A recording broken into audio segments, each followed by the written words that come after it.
ওনাকে হত্যা করার জন্য পরিকল্পনা করতেছে। উঠে আসছে কোথা থেকে আমরা জানি না, প্রশাসন থেকে এই খবর দিয়েছে ব্যারিস্টার সুমনকে। আমরা প্রশাসনকে বলতে চাই, আমাদের হবিগঞ্জের অভিভাবক, আমাদের সম্মানিত এসপি সাহেব, আপনাকে আমি বলতে চাই, আপনি কোথায় এখন? আপনি এই জামা কারুর সঙ্গে অনলাইনে লাইভে যুক্ত আছেন, দেখতেছেন। আজকে ঢাকা, সিলেট, হবিগঞ্জ, সিলেটের রাস্তা বন্ধ হয়ে গেছে। আপনি কেন এই রাস্তা খোলার নিরাপত্তা দিতে পারেন না? পারবেন না? মাননীয় এসপি সাহেব, আজকে 2 সপ্তাহ হয়ে গেছে, আপনি কেন ব্যারিস্টার সুমনের এই সর্পকে আপনি ধরতে পারেন নাই, জনসমক্ষে আনতে পারেন নাই?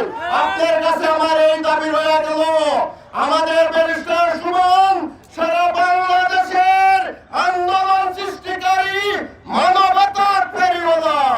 আপনারা জানেন, যদি আমাদের ব্যারিস্টার সুমনের কোনো কিছু হয়ে যায়, সারা বাংলাদেশ থেকে মানুষ চলে হারবে সোনার গাছ সংস্থার নতুন ব্রিজে।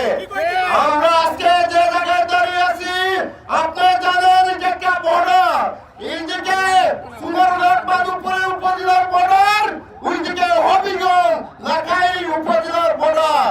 এখানে আমাদের ব্যারিস্টার সুমন, এদিকে আবু জাহেল এমপি সাহেব, তারা জামাই এবং শ্বশুর। আমরা কিন্তু সব বর্ডার দখল করে ফেলবো। আপনারা কোথায় যাইতে পারবেন না? আপনারা কেন ব্যারিস্টার সুমনকে বাঁচাইতে আসেন না?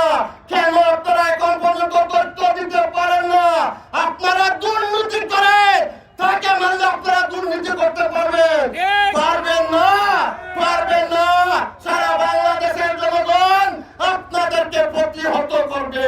আপনারাকে আমি আজকে এই জনসভায় আপনাদেরকে জানাতে চাই, 24 ঘন্টার ভিতরে যদি ব্যারিস্টার সুমনের হত্যাকারীকে ধরে না এনে জনসমক্ষে এবং তার পরিকল্পনাকারী কে কে, তাদেরকে আমাদের সামনে আনতে পারলে আপনার হবিগঞ্জের আপনার চেম্বারকে আমরা অবরোধ করবো। এখন যদি কথার সাথে আপনি সেরা না দেন, ঢাকা থেকে আপনাকে কাজে উদ্যোগ করা হবে। আমি বলে দিলাম, আমার নাম্বার একটা পানি, আমরা এত আঙ্গুল এবং কলা খুশি না, আপনারা কিন্তু সাবধান হয়ে যান। আপনারা প্রশাসন থেকে এই খবর আসছে ব্যারিস্টার সুমনকে মারবে, আপনারা প্রশাসন, আপনারা সোনারঘাট এবং হবিগঞ্জে যত থানা কর্মচারী আছে, আপনাদের ফৌজ বাহিনী আছে, সবাইকে নিয়ে এখন থেকে রাস্তায় নেমে যান। আপনারা এইভাবে মানববন্ধন করেন, আপনারা সন্ত্রাসীকে আপনারা ধরতে পারেন নাই, আপনারা পরিচয় দিচ্ছেন। আপনারা আজকে 1 ঘন্টার ভিতরে আপনারা মাঠে নেমে যান, আমরা তাতে দেখতে পারি। যদি না করেন, আমি আবারও বলছি, আপনাকে অবরোধ করা হবে। কেন সন্ত্রাসীকে ধরতে পারেন না? কেন? করতে হবে। এবং আমাদের সোনারঘাট প্রশাসন কি করতেছে, তিনি আমাদেরকে এই খবর দিচ্ছে, উনি কি করতেছে।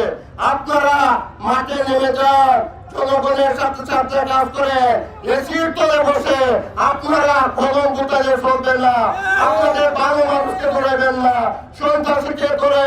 ব্যারিস্টার সুমনকে যদি কেউ একটি ফুলের আঘাত দেয়, আমরা তাকে সন্দেহ করবো, তাকে তারে বাড়িঘর জ্বালিয়ে দিব, জ্বালিয়ে দিব। এই বলে আমি আমার বক্তব্য শেষ করছি।